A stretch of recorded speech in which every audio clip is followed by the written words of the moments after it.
Oh, Christopher Gilbert, the brother who got pushed in the water by the white girl and the friends and nearly drowned, and he's a medical student. He's all kumbaya and forgiving. Now, obviously, the racial implications of it are extreme because he's very quick to rise up and say, "Oh, it's not that big of a deal.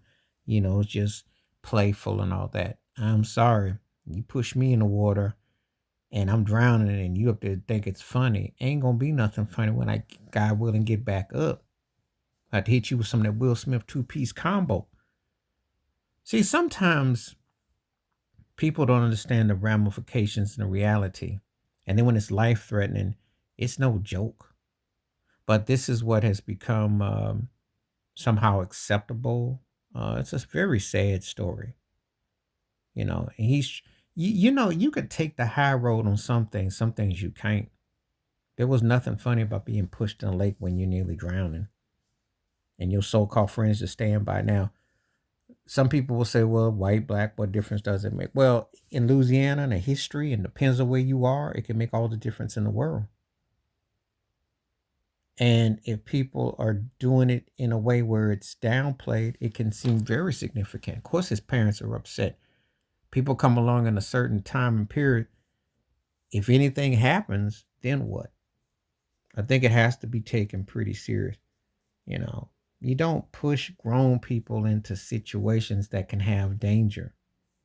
It's just common sense. But a lot of times people don't use common sense and they think that hee hee ha ha until something happens.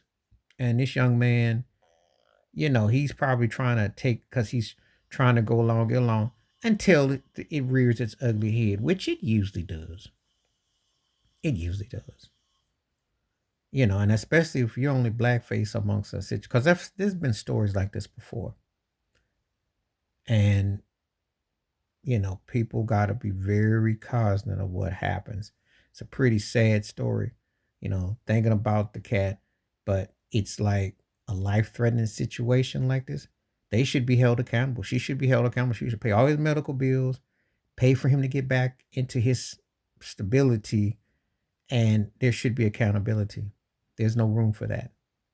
And it does border on racial behavior, racist behavior, because you should know better than that. Because if the shoe on the other foot, I don't think her white daddy would be hee hee and clacking. You know, just saying. Please like, subscribe, welcome thoughts, comments, and I do respond. Thank you. Wash your hands, keep your mind clear, watch out for another. Share it if you like my piece.